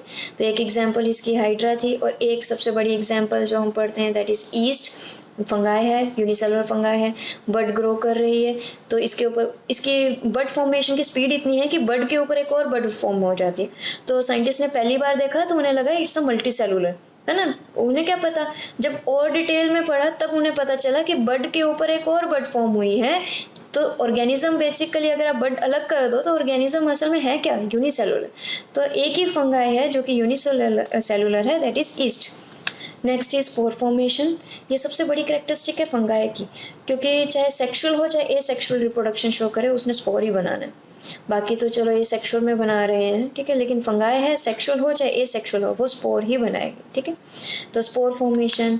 Next is regeneration. बॉडी के ये रीजनरेट हो गई, टूट गई बॉडी, तो उसकी बॉडी जो है वो रीजनरेट कर रही है, ये जो है पार्ट है ये फिर से रीग्रोथ शो कर रहा है। Next is fragmentation. बॉडी जो है वो ग्रोथ शो कर रही है, ग्रोथ शो करने के बाद वो 3 फ्रेगमेंट्स में टूटी, इसकी सबसे बड़ी एग्जांपल स्पाइरो वगैरह। फिर ये जो फ्रेगमेंट है ये फिर से ग्रोथ शो करेगा, इतना बड़ा बन जाएगा, फिर से वो 3 पार्ट्स में टूटेगा, ठीक है। तो that's a mode of reproduction, is sexual reproduction. तो सबसे बड़ी एग्जांपल स्पाइरो वगैरह। नेक्स्ट क्वेश्चन जो आता है that is can reproduction be used as an all inclusive defining characteristic. आपने ग्रोथ में पढ़ा कि ग्रोथ को जब भी आप एक्सप्लेन करते हो तो आपको कंडीशंस देनी पड़ती हैं। Same with reproduction. जब भी मैं रिप्रोडक्शन पढ़ा रही हूँ या पढ़ते हैं तो जब भी हम इसे करते हैं हमें एक एक्सेप्शंस देनी पड़ जाती हैं। तो उसकी एक्सेप्शंस क्या आ जाती हैं आपके पास। First one is mule, second one is worker bee, and next is infertile human couple. ये एक्सेप्शंस हैं, ये लोग रिप्रोड्यूस नहीं कर रहे। अब कोई कपल है, ह्यूमन कपल है, उनके आगे बेबी नहीं है, कोई ऑफस्प्रिंग नहीं है, तो क्या बोलोगे, नॉन लिविंग हो तुम, बोल के जाओ, धो देंगे, मारेंगे वो, ऐसे कैसे हम नॉन लिविंग है।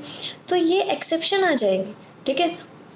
नेक्स्ट इज म्यूल, बोलना नहीं चाहिए, खच्चर, है ना, दैट्स अ हॉर्स और डंकी का कॉम्बिनेशन, ठीक है। तो ये म्यूल टॉपिक ना मैं स्पीशीज़ की एक्सप्लेनेशन करवाऊंगी बाद में, तो उसमें मैं ये नोट्स में लिखवाऊंगी कि ये मेयर हॉर्स और जो मेयर है दैट इज़ फीमेल हॉर्स और डंकी मेल डंकी का जो क्रॉस करवाते हैं, आप हाइब्रिड बनाते हैं तो म्यूल बना था जो कि ऑफस्प्रिंग प्रोड्यूस नहीं कर सकता, तो इसे नॉन लिविंग नहीं कहेंगे ना, तो दिस एक्सेप्शन।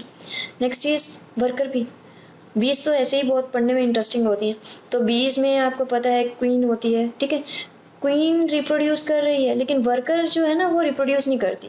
वर्कर भी सिर्फ और सिर्फ बाकी काम करती है, खाना लाना, ठीक है, खाना कितने हैं, एनिमी है या कोई फूड का जो भी काम है, जितने भी काम है that are perform by worker भी, लेकिन वो रिप्रोड्यूस नहीं करती, ठीक है। तो म्यूल, वर्कर भी, इनफर्टाइल ह्यूमन कपल, ये तो रिप्रोड्यूस नहीं कर रहे लेकिन है तो लिविंग ना। बाकी उनमें सेलुलर ऑर्गेनाइजेशन है, मेटाबॉलिज्म हो रहा है, ठीक है, कॉन्शियसनेस शो कर रहे हैं, रिस्पॉन्स टू स्टिमुलाई दे रहे हैं, ठीक है, रिस्पॉन्स दे रहे हैं वो इन्वायरमेंट के।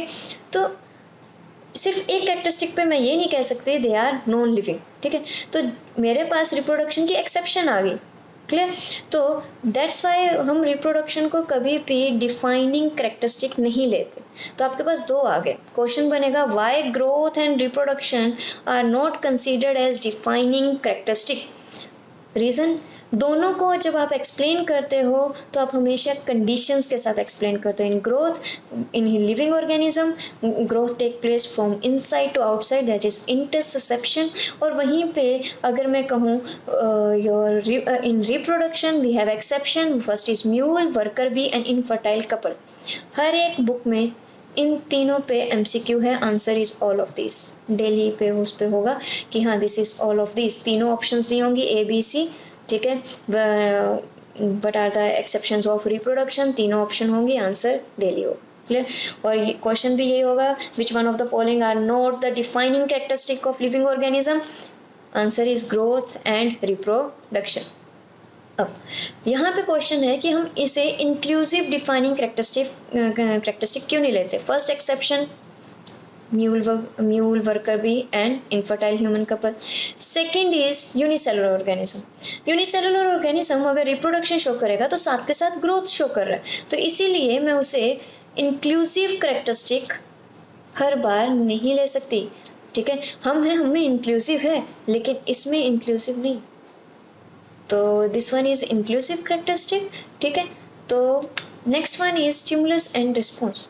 स्टिमुलस कोई भी एक्सटर्नल मीडियम से, फिजिकल, केमिकल, कुछ भी हो, दैट इज स्टिमुलस। और बॉडी जो reaction they that is response, और इसकी कोई एक्सेप्शन नहीं, क्लियर।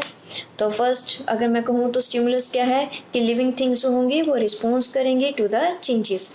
नेक्स्ट अगर देखा जाए इट्स अ फिजिकल और केमिकल चेंज जो है, जो इन्वायरमेंट में है उसके लिए जो दिया जाएगा that is response, clear.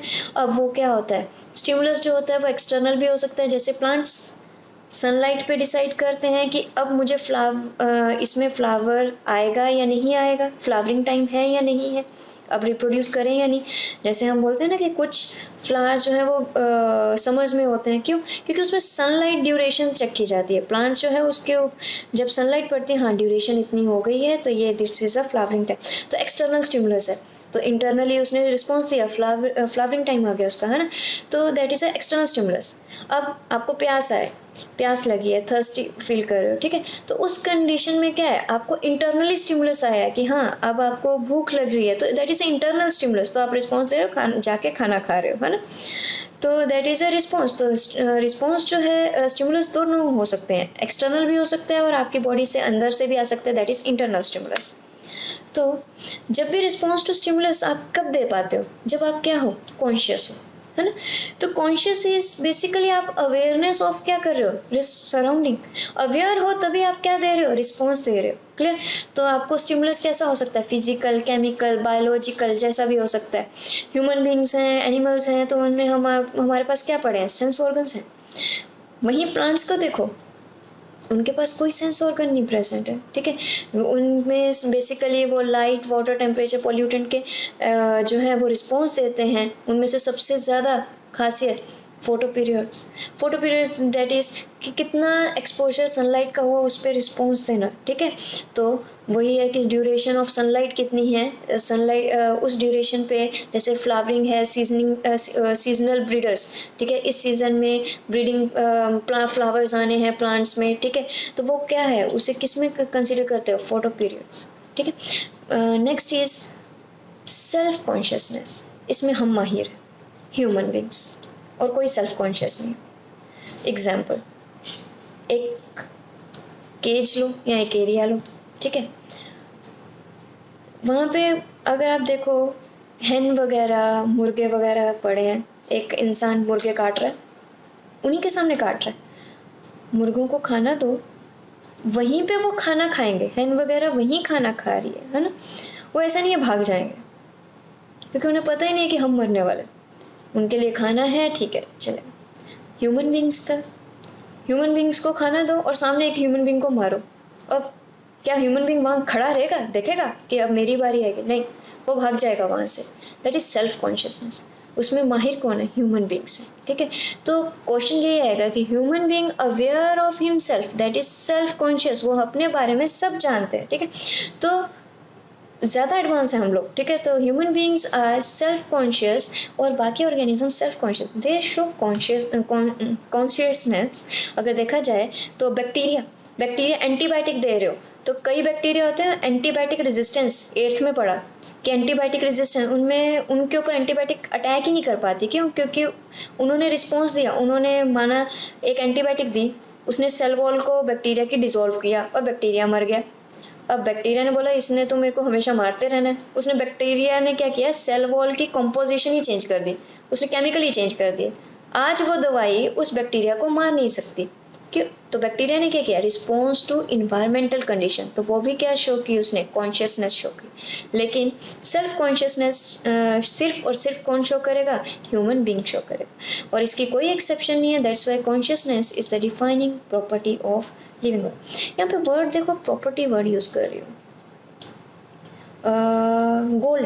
Gold की property, it is a malleable. Malleable मतलब कि बेंडिंग हो जाता है, सॉफ्ट होता है। आयरन मेलिएबल नहीं है, आप उसे ऐसे करके बेंड कर सकते हो, ऐसे करके गोल्ड को ऐसे बेंड कर दोगे, ठीक है। तो malleability is a characteristic of gold, ठीक है। तो वो एक प्रॉपर्टी है। ह्यूमन बींग्स की प्रॉपर्टी क्या है, या लिविंग ऑर्गेनिक प्रॉपर्टी है कि दे रिस्पॉन्स देते हैं टू स्टिमुलाई, ठीक है। तो इसलिए जब भी क्वेश्चन आएगा conscious, defining property of living organism, consciousness. Defining feature of living organism, cellular organization. ये एनसीईआरटी में हाईलाइटेड बोल्ड लेटर्स में लिखा हुआ है, defining feature of living organism, cellular organization. Defining property of living organism, consciousness. Next energy, ये आपने 10th में भी कवर किया इकोसिस्टम में कि हम फर्स्ट ट्रॉफिक लेवल से second trophic level food move कर रहा है, ठीक है। तो वही प्लांट्स हैं, प्लांट्स आगे हर्बीवोरस, देन आफ्टर कार्निवोरस, तो एनर्जी फ्लो होती रहती है। तो सनलाइट जो है वो कांस्टेंट एनर्जी दे रहा है, ठीक है। तो कांस्टेंट एनर्जी हमें चाहिए, क्यों? ताकि हम ओवरकम कर सकें एंट्रोपी। तो क्वेश्चन आता है ओवरकम एंट्रोपी, तो सीधे क्वेश्चन आएगा एनर्जी क्यों चाहिए? To overcome entropy. तो क्वेश्चन नेक्स्ट क्या बनेगा? What is entropy? That is tendency to randomness. Randomness मतलब कि अनस्टेबिलिटी। तो अनस्टेबिलिटी के लिए हमें क्या चाहिए? एनर्जी। तो कंटिन्यूस सप्लाई ऑफ एनर्जी हमें चाहिए और हर एक सेल को चाहिए होती है। तो that is a characteristic of living organism. Next is variation, वो तो हम सबको पता है। चाहे बैक्टीरिया है, मैंने बोला एंटीबायोटिक रेजिस्टेंस क्रिएट की, तो वो क्या आ गई? वेरिएशन। कुछ बैक्टीरिया जिन्होंने नहीं की, कुछ बैक्टीरिया जिसने कर ली, ठीक है। तो दैट इज अ वेरिएशन। और ज़्यादा वेरिएशन किस में आती है? Sexually reproducing organism. तो दिस वन इज एक ही स्पीशीज़ है, लेकिन एक ही स्पीशीज़ के अंदर अगर देखा जाए तो इनमें वेरिएशंस है, चाहे कलर में ही है लेकिन वेरिएशन है। सेम स्पीशीज़ है लेकिन हमें क्या प्रेजेंट है? वेरिएशन प्रेजेंट है, ठीक है। विद इन अ स्पीशीज भी वेरिएशंस प्रेजेंट है, क्लियर। तो हमारी करेक्टरिस्टिक है कि लिविंग ऑर्गेनिज्म की करेक्टरिस्टिक है कि वो वेरिएशंस शो करते हैं। Next is adaptation. एडेप्टेशन, अगर वेरिएशन है तो आप एडेप्ट होना शुरू होते हैं ना। आपने डार्विन्स थ्योरी पढ़ी थी, नेचुरल सिलेक्शन एवोल्यूशंस में, ये 10th में है ना। वहाँ पे आपने एडेप्टेशन कि ऑर्गेनिज्म जो होगा वो अपने में चेंजेस लाएगा और इन्वायरमेंट में वो अडेप्ट हो जाएगा। जो अडेप्ट होगा वही आगे रिप्रोड्यूस करेगा और वही स्पीशीज़ आगे कंटिन्यू करेगी।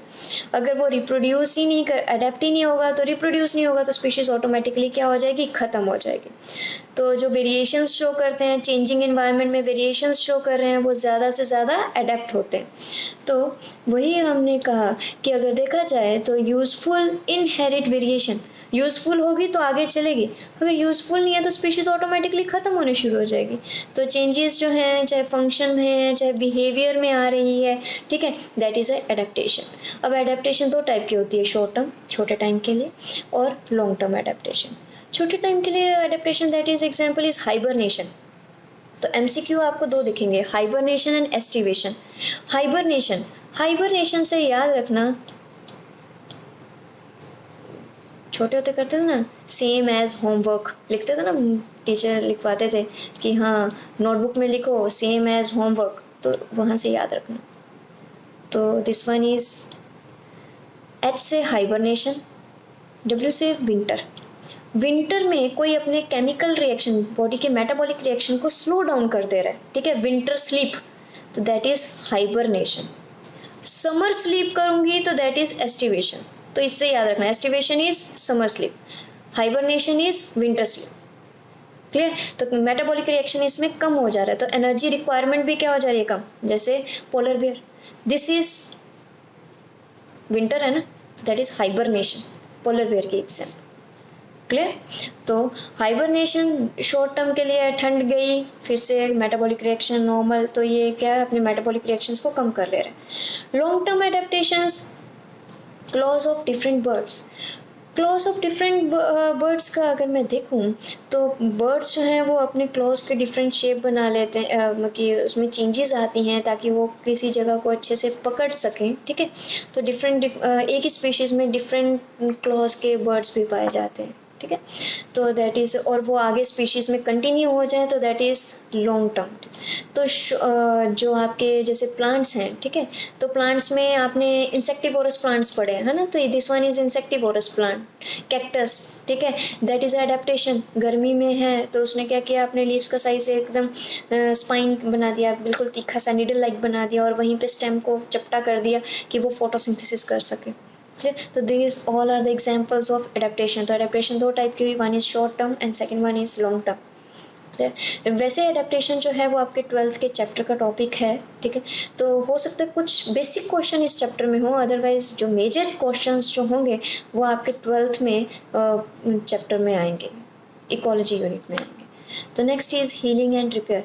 लिविंग होगा तो हीलिंग होगा, टेबल की टांग तोड़ दो, खुद से तो हील होगी नहीं, अब बाहर से करोगे, है ना। तो वहीं हम होंगे तो ऐसे नहीं, हमारी टांग तोड़ दो तो खुद से हील नहीं होगी, लेकिन नहीं आ जाएगी, लेकिन हाँ वहाँ पे जो कटेगा, जो आपकी जो टूटी हुई जगह, मतलब जो ब्लीडिंग हो रहा है उस जगह पे आपकी क्लॉट फॉर्म होगा और फर्दर ब्लीडिंग रुक जाएगी, है ना। तो हीलिंग एंड रिपेयर, जहाँ रिपेयर हो सकती है, अब हमारे में हमारे में स्टेम सेल्स जो हैं वो जाइगोट हर जगह नहीं पड़ा कि पूरी की पूरी लेग हम फॉर्म कर सके, लेकिन हाँ जो जहाँ पे रिपेयर हो सकती है वहाँ पे हम कर सकते हैं, है ना। तो हीलिंग और रिपेयर जो है that is a characteristic of living organism, amoeba है, ठीक है। तो अगर रिपेयर हो सकता है नहीं, अदरवाइज वो मर जाएगा, ठीक है। यूनिसेलुलर है ना, तो ज़्यादा रिपेयरिंग पावर नहीं होती उनके पास। तो हीलिंग एंड रिपेयर जो है वो that is a characteristic of living organism. Next one is disposal of waste. Waste material, सांस रोको, carbon dioxide is a waste material, ठीक है, नहीं रोक सकते क्योंकि जैसे अंदर इकट्ठी होने शुरू हो जाएगी दैट इज़ अ टॉक्सिक, है ना। यूरिन में यूरिया प्रेजेंट है, यूरिया अगर किडनी खराब हो जाए, यूरिया लेवल एकदम बॉडी में इंक्रीज हो जाएगा, यूरिक एसिड इंक्रीज हो रहा है, आपको गाउट मतलब कि जो आपके जॉइंट्स हैं वहाँ पे स्वेलिंग आ जाती है, पहली कैरेक्टरिस्टिक वही होती है। तो वेस्ट मटेरियल, वेस्ट होता क्या है जिसे आप रीयूज़ नहीं कर सकते, हमारी बॉडी उसे यूटिलाइज नहीं कर सकती है। अगर यूटिलाइज करती होती तो हम उसे रीयूज़ कर रहे हैं तो कोई दिक्कत ही नहीं है, जिसे यूटिलाइज ही नहीं कर रहे, कचरा इकट्ठा होता रहेगा तो बॉडी डेड हो जाएगी, है ना। तो डिजीजेज होने शुरू हो जाएंगे। तो वेस्ट मटेरियल को हम क्या करते हैं, बॉडी से रिमूव करते हैं। तो डिस्पोजल ऑफ वेस्ट जो होगा that is a characteristic, excretion is the removal of the waste, ठीक है। तो वो that is a characteristic of living organism.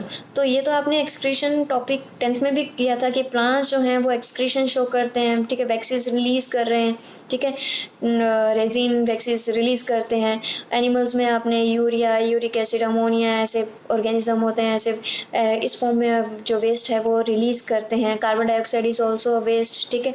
तो नेक्स्ट इज़ मूवमेंट। अब एनिमल्स तो मूवमेंट शो करते हैं, प्लांट्स तो मूवमेंट शो नहीं करते, प्लांट्स भी मूवमेंट शो करते हैं। ये आपने ट्रॉफिक और नेस्टिक मूवमेंट्स पढ़ी थी ना 10th में। तो प्लांट्स जो हैं, सनलाइट है तो positive phototrophic movement, negative roots negative phototrophic movement, roots जो हैं वो ऑपोजिट सनलाइट के जा रही हैं, मूव करती हैं। हाइड्रोट्रॉफिक मूवमेंट, वाटर की तरफ रूट्स मूव करती हैं, तो दैट इज़ पॉजिटिव हाइड्रोट्रॉफिक। तो दैट इज़ मूवमेंट। क्या हाथ हिलाया इज़ अ मूवमेंट। आपके आईलिड्स जो हैं वो मूव कर रहे हैं, दैट इज़ अ मूवमेंट, है ना। आप एक जगह से उठ के, अब इस रूम से उठ के दूसरे रूम में जाओगे, दैट इज़ ऑल्सो मूवमेंट, ठीक है। लेकिन दैट इज़ उसकी एक अदर फर्दर टाइप है, दैट इज़ लोकोमोशन। तो जब आप एक जगह से दूसरी जगह जा सको, दैट इज़ लोकोमोशन। तो प्लांट्स जो हैं वो लोकोमोशन नहीं शो करते। ऐसे नहीं करता है कि हाँ आज इस स्ट्रीट में ये पेड़ था, कल उस वाली स्ट्रीट में दिखाई दिया। ऐसे हमने आज तक नहीं कहा कि हाँ इस एरिया में ये प्लांट था, अरे ये चल के दूसरे एरिया में पहुंच गया, हम कभी नहीं कहते। तो प्लांट्स कभी भी लोकोमोशन शो नहीं करते, लेकिन वो मूवमेंट्स जरूर शो करते हैं। तो locomotion is a type of movement, ठीक है। तो हम भी मूवमेंट शो करें, हैंड्स, ये मूवमेंट, इसे लोकोमोशन नहीं कहोगे, इसे मूवमेंट कहोगे, है ना। तो movement is a characteristic of living organism. Next is life span. Life span में बेटा आपके स्टेजेस आती हैं। फर्स्ट स्टेज इज ग्रोथ, ठीक है। तो बर्थ लिया तो ग्रोथ होगी, ग्रोथ होगी तो आप मैच्योरिटी आती है, मैच्योरिटी आने पे मैच्योरिटी स्टेज में रिप्रोडक्शन की जाती है। फिर क्या होता है, धीरे धीरे बॉडी डिग्रेड शुरू होती है, तो दैट इज सेनेसेंस। अल्टीमेटली क्या आ जाती है, death. These are the stages of life. हम कहते हैं juvenile, maturity, ageing and senescence and death. These are the 4 stages of life span, ठीक है। ये आप रिप्रोडक्शन यूनिट में पढ़ेंगे 12th में। तो ये 4 स्टेजेस ऑफ जो लाइफ स्पेन है, ठीक है। तो ये स्टेजेस, प्लांट भी है, प्लांट भी तो वही शो करेगा। सीड है, सीड से प्लांटलेट फॉर्म हुआ छोटे से, ठीक है। तो छोटे से फॉर्म हुए तो that is a growth stage. जब उस पर बड़ा होता रहा, ग्रोथ हो रही है। जैसे फ्लावर आया तो क्या शो करा, reproduction, that is a maturity, ठीक है। फ्रूट्स वगैरह लगा, फिर वो प्लांट धीरे धीरे डिग्रेड कर रहा है, दैट इज सेनेसेंस। अल्टीमेटली उसकी क्या हो रही है, डेथ। तो लिविंग ऑर्गेनिज्म कोई भी हो, उसमें क्या, उसकी क्या होती है, लाइफ स्पैन होता है, ठीक है। तो नॉन लिविंग का लाइफ स्पैन नहीं हम काउंट करते। Next one is death. जो लिविंग है उसी की डेथ हो सकती है, नॉन लिविंग की डेथ नहीं होती, ठीक है। तो कोई भी जो आपकी लाइफ एक्टिविटीज़ जितनी भी हैं, अगर वो बंद हो जाती हैं, दैट इज़ डेथ, क्लियर। तो अब डेथ भी 2 टाइप की आती है। One is clinical death, second one is biological death. हो सकता है MCQ दिखेगा आपको इसके ऊपर, क्लिनिकल डेथ और बायोलॉजिकल डेथ, ठीक है। आप डिफरेंस आप कैसे करेंगे।